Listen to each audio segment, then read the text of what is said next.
My mother dragged my paralyzed body, claiming I was faking for attention after a spinal injury, so I went no contact. 5 years later, she faked cancer and tried to get me fired from teaching disabled kids. The principal leaned back in her chair, studying me carefully. "You're saying you want her to go public with these accusations?" I nodded, gripping my cane tighter. "She's been controlling this narrative for 5 years. It's time people heard the truth. The school board won't like controversy," she warned. "They might ask you to take leave while this gets sorted out." "Then let them," I said. "I have documentation, real medical records, x-rays showing 4 years of untreated fractures, bank statements proving she stole my prize money." The principal sighed. "I'll give you 1 week to resolve this before I have to bring it to the board. Can you do that?" "Yes," I said, though my hands were shaking. 1 week. That afternoon, I was teaching my adaptive PE class when I noticed someone outside the fence. My mother stood there with her phone raised, taking photos of me in my wheelchair. When our eyes met, she smiled and waved like we were old friends. "Miss, who's that lady?" asked Sammy, one of my students. "Nobody important," I said, trying to keep my voice steady. "Let's get back to our exercises." But Mother kept coming back. Every recess, every outdoor activity, she was there with her camera. On Wednesday, I checked the school's Facebook page during lunch and nearly dropped my sandwich. Fraud alert. This teacher stole $60,000 from her dying mother and is faking paralysis for sympathy. I have proof she can walk. Our children deserve better than a con artist. The post had 17 photos of me teaching from my wheelchair, each with captions about how I was deceiving everyone. By the time I reported it to Facebook, it had been shared 43 times. My phone rang. It was Jamie. "Have you seen what she posted?" he asked. "Yeah, I'm looking at it now." "That's not the worst part," he said. "She hired a lawyer. She's using your prize money to sue you for defamation and theft."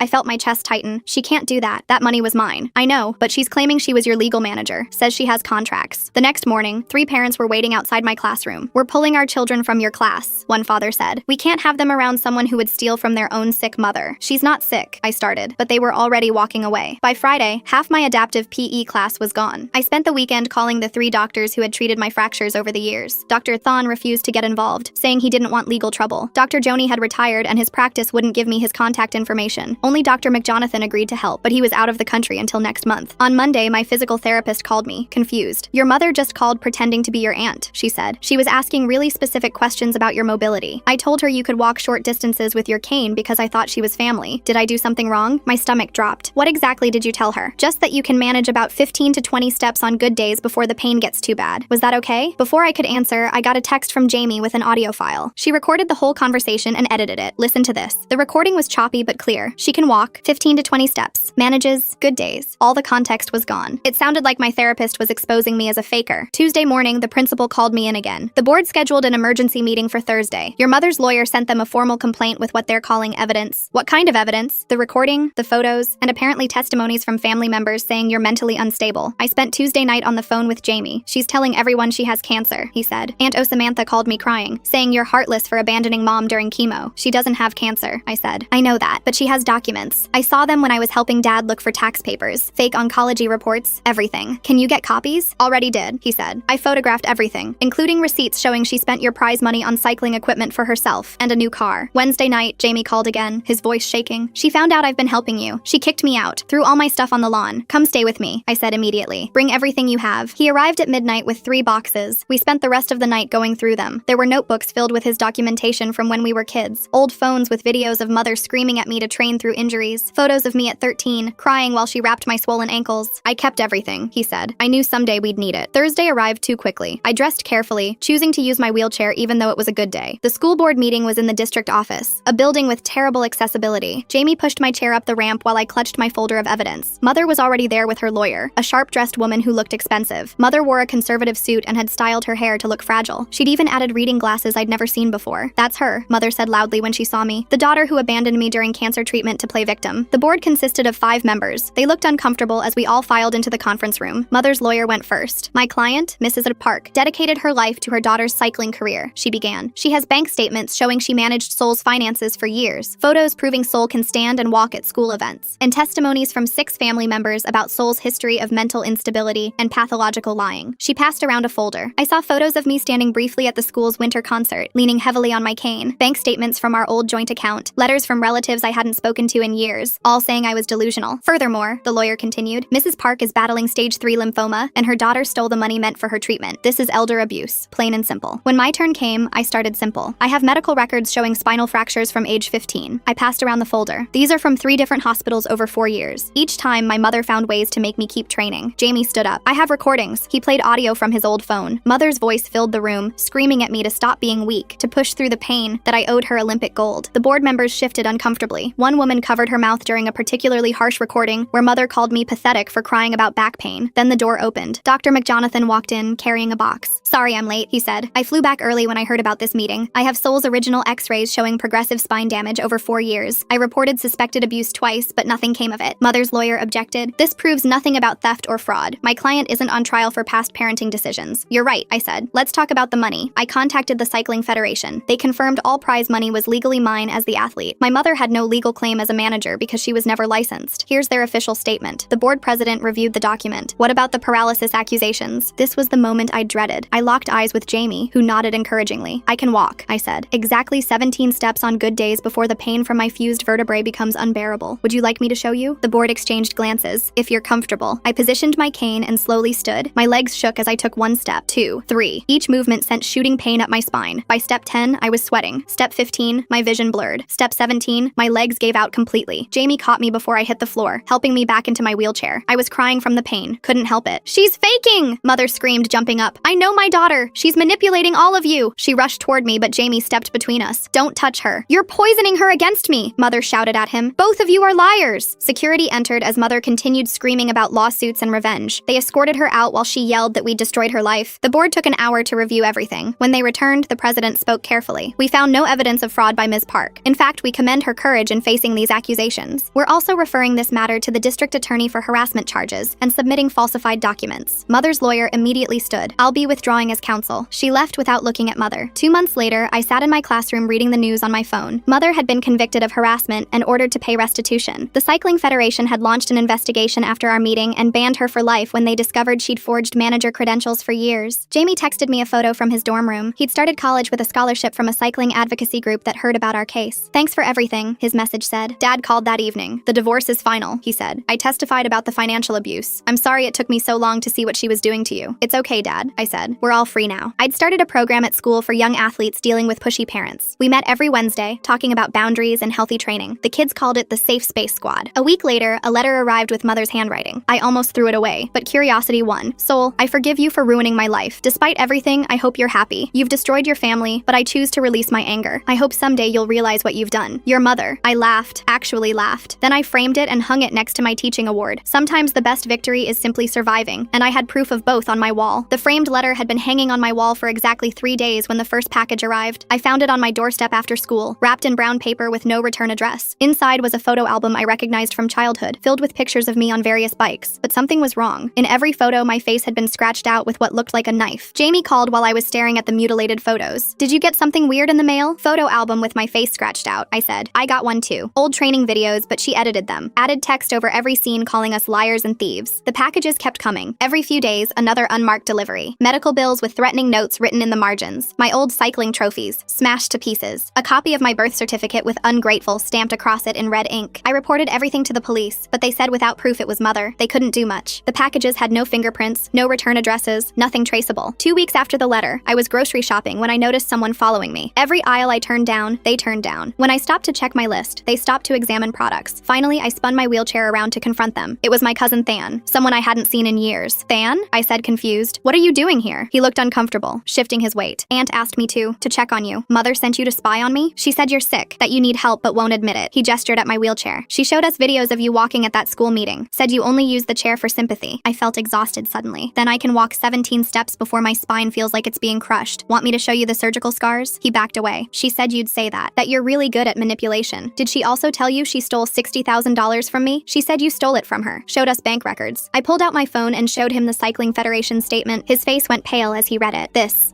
says the money was yours, that she was never a licensed manager. Because it's true, Thon. Everything she told you is a lie." He left looking shaken, but I knew it wasn't over. Mother had an entire extended family to weaponize against me. The next Monday, I arrived at school to find my classroom door covered in printouts. They were screenshots from a new website, The Truth About Soul. The site was full of photos from my racing days, interspersed with long rants about ungrateful children who abandon sick parents. My principal helped me tear them down. "This is escalating," she said. "Maybe you should consider a restraining order." I tried. The judge said mean websites and scratched photos aren't enough for a protection order. That afternoon, I noticed several parents whispering in the pickup line. One mother I'd always been friendly with avoided eye contact. By Wednesday, 3 more students had been pulled from my adaptive PE program. I found out why when another parent, Mrs. McJonathan, pulled me aside after school. "I wanted to warn you," she said quietly. "Your mother has been calling parents. She's telling everyone you're under investigation for embezzling school funds, That the wheelchair is part of an elaborate fraud scheme. My hands went cold. She's calling parents directly? She got the directory somehow. Very convincing too. Crying about her sick daughter who needs help but refuses treatment. Some parents are buying it. I thanked her and immediately called the principal. We spent the evening crafting a careful email to all parents, explaining the situation without violating any privacy laws. It was a delicate balance, but Mother was faster. By the time parents checked their email, many had already received follow-up calls from concerned family members. My Aunt Samantha, my Uncle Daniel, cousins I barely knew, all reaching out with the same message. I was mentally ill, dangerous, and shouldn't be around children. Jamie drove down that weekend to help me deal with the crisis. We sat in my kitchen surrounded by evidence boxes, trying to figure out our next move. She's recruited the whole family, he said. Dad called me yesterday. She's been showing up at family gatherings with a walker now, telling everyone the stress of my betrayal caused her to have a stroke. A stroke? I stared at him. She's faking a stroke now? Complete with a fake doctor's note. Dad saw through it, but most of the family believes her. My phone buzzed. Another unknown number. I'd been getting dozens of calls from relatives I hadn't spoken to in years, all wanting to lecture me about family loyalty. I let it go to voicemail. We need to go on the offensive, Jamie said. She's controlling the narrative again. How? She's got 30 relatives making calls. I've got you and Dad. What about your students' parents? The ones who still support you? He was right. At the next school board meeting, 12 parents showed up to speak on my behalf. Mrs. McJonathan went first, describing how I'd helped her daughter gain confidence despite her cerebral palsy. Another parent talked about how I'd adapted equipment so their son with muscular dystrophy could participate. Story after story of the real work I did, the real difference I made. But Mother had her own army. 6 relatives attended, each with prepared statements about my history of manipulation and pathological need for attention. They presented photos of Mother with her new walker, medical documents about her stroke, and bank statements they claimed showed my theft. The board looked overwhelmed. The president finally spoke. This is becoming a circus. Ms. Park, while we support you, we need to consider the disruption to the school environment. My heart sank. They were going to put me on leave. That's when Sammy's mother stood up. Sammy, my student who'd asked about Mother that first day at the fence. My daughter has spina bifida, she said. Before Ms. Park's class, she hated her body, hated her wheelchair. Now she comes home talking about how her wheels make her fast, how Ms. Park showed her cool tricks. You want to fire the one teacher who makes disabled kids feel powerful? The room erupted. Parents arguing with relatives, board members calling for order. In the chaos, I noticed Mother in the back row, no walker in sight, frantically texting on her phone. The board president banged his gavel. Enough! Ms. Park keeps her job. Anyone disrupting school property will be arrested for trespassing. Meeting adjourned. Mother's relatives filed out, shooting me angry looks, but the parents surrounded me, offering support. For the first time in weeks, I felt like I could breathe. The reprieve was short-lived. That weekend, Jamie called in a panic. She's suing Dad for divorce settlement fraud, claims he hid assets during their divorce. She's demanding half his retirement. Can she do that? Her new lawyer thinks so. Dad's freaking out. I spent Sunday on the phone with Dad, trying to calm him down. He'd already spent thousands on the divorce. The thought of going through litigation again was breaking him. Maybe I should just pay her, he said. Make this go away. Dad, no. That's what she wants. She'll never stop if you give in now. But I could hear the exhaustion in his voice. Mother had been calling his employer, telling them he was embezzling, calling his neighbors, spreading rumors. He was cracking under the pressure. Monday morning, I found my car tires slashed in the school parking lot. Security footage showed a figure in dark clothing, face covered. Could have been anyone. Tuesday, someone spray-painted fraud across my designated handicapped parking space. Wednesday, the school's Facebook page was hacked. Hundreds of posts appeared claiming I was under federal investigation for disability fraud. By the time IT got control back, screenshots had spread through parent WhatsApp groups. I was losing. Despite the board's support, despite the evidence, Mother's campaign was working. More parents pulled their kids. Colleagues started avoiding me. Even supportive parents seemed nervous, worried about being associated with the controversy. Jamie found me crying in my classroom after school that Thursday. Half of my students were gone. The adaptive equipment I'd carefully collected sat unused. We need something big, he said. Something that exposes her completely. Like what? We've shown the medical records, the bank statements. Nothing stops her. What about the old videos? The ones from when you were really young? I looked at him. What videos? He pulled out an old phone from one of his evidence boxes. I recorded everything, remember? Starting when you were 12. I've got hundreds of hours. We spent that night going through footage. Most of it was hard to watch. Mother screaming at me to get back on the bike after crashes. Me crying through training with visible injuries. Her telling me I was worthless when I couldn't complete a workout. But then we found it. A video from when I was 15, right after a race. I was on the ground, unable to move my legs. Mother was talking to someone off camera. She's fine, Mother said. Just dramatic. Watch. She'll get up when she realizes I'm not buying it. The camera kept rolling. 5 minutes. 10. I still couldn't move. Finally, Mother grabbed my arm, trying to drag me up. That's when my back made an audible crack. My scream was horrible. Turn it off, Mother hissed at the camera, but it kept recording. Her saying we couldn't go to the hospital because they'd ask questions. Her calling me selfish for ruining her dreams. Her deciding we'd wait until morning to see if I got over it. Jamie transferred the video to his laptop. This is it. This proves everything. We made copies that night. One for the police, one for the Cycling Federation, one for the school board, one for Dad's lawyer. Friday morning, Mother's new attorney contacted me. My client is willing to drop all claims if you sign a non-disclosure agreement. No videos, no public statements, no contact with family members. No, I said. She's prepared to escalate further. She has resources you don't. She has my money, I corrected, and I'm done being blackmailed. That afternoon, I posted the video on the school's official YouTube channel with with a simple title, Why I Teach Adaptive PE. The response was immediate. Parents who'd pulled their kids called to apologize. The Cycling Federation launched a formal investigation. Child Protective Services opened a retroactive case file, but mother wasn't done. That weekend, she showed up at my apartment complex with 5 relatives. They stood outside my door for hours, taking turns knocking and calling my name. Neighbors complained. The landlord called asking what was happening. I sat inside with Jamie, listening to them plead and threaten by turns. Mother's voice was the loudest, oscillating between tears and rage. I'm your mother. You owe me respect. I gave up everything for you. Jamie recorded it all. When they finally left, we had 3 hours of audio that would prove useful later. Monday brought a new crisis. Mother had hired a private investigator to follow me. He wasn't subtle, parking his sedan outside school, following me to physical therapy, sitting in his car outside my apartment. The principal noticed him immediately. Is that man following you? My mother hired him. She's trying to catch me walking without my chair. This is harassment. We're calling the police. But the investigator had done nothing illegal. He was on public property. He wasn't threatening me, just watching, always watching. The stress was affecting my health. My back spasms increased. I needed the wheelchair more often. The irony wasn't lost on me that mother's harassment was making my disability more visible. Jamie stayed with me most nights now, worried about leaving me alone. We developed routines, checking for packages, documenting everything, backing up evidence in multiple locations. One evening, while we were organizing files, Jamie's phone rang. It was our cousin Daniel. I need to tell you something, Daniel said. Aunt showed me her medical files. The cancer documents? I work at that hospital. Those letterheads were stolen. The doctor she listed doesn't exist. Can you prove that? Jamie asked. I already reported it to hospital administration. Forging medical documents is serious fraud. This was the break we needed. Real, prosecutable fraud that authorities couldn't ignore. The next day, I got a call from the district attorney's office. They were expanding their investigation. Would I testify? Yes, I said immediately. Mother must have gotten word because the harassment intensified. More relatives appeared at school. The private investigator was joined by a second one. Packages arrived at my apartment daily now, each more disturbing than the last. One contained my baby shoes with the laces tied into nooses. Another had pages from my childhood diary with violent comments written in the margins. The worst was a doll in a wheelchair with its legs cut off. I was documenting everything when my phone rang. Unknown number, but I was expecting a call from the DA. Hello? You think you've won? Mother's voice was different. Calm, cold. You have no idea what I'm capable of. Mother, you're not supposed to contact me. I'm your mother. No court can change that. You want to destroy me? Fine, but I'm taking you with me. She hung up. I immediately called the DA's office to report the contact violation. That night, Jamie and I were reviewing evidence when we heard glass breaking. Someone had thrown a brick through my living room window. Attached was a note. Liars live in glass houses. We called 911. This time, the police took it seriously. The combination of the broken window, the threatening note, and the recorded phone call was enough. We'll increase patrols, the officer said, and we'll be recommending upgraded charges to the DA. But I couldn't sleep. Every noise made me jump. Every car in the parking lot could be another relative, another investigator, another threat. The school installed additional security cameras after the brick incident. Parents organized volunteer patrols during school hours. The community was rallying around me, but it felt like preparing for a siege. Wednesday brought a new development. Dad called, sounding strange. Your mother's been hospitalized, he said. Real hospital this time. She collapsed at the grocery store. What happened? Stress, they think. Maybe a panic attack. But she's telling everyone you poisoned her. I haven't seen her in months. I know, but some relatives believe her. They're talking about hiring their own investigators. I hung up feeling numb. Even from a hospital bed, Mother was spinning narratives, playing victim, recruiting allies. Jamie looked at the evidence boxes surrounding us. How does this end? She'll never stop. He was right. Mother would escalate until one of us broke completely. The question was who would break first. Thursday's mail brought an official-looking envelope. Inside was a letter from a law firm I didn't recognize. Mother was suing me for intentional infliction of emotional distress, seeking damages of $2 million.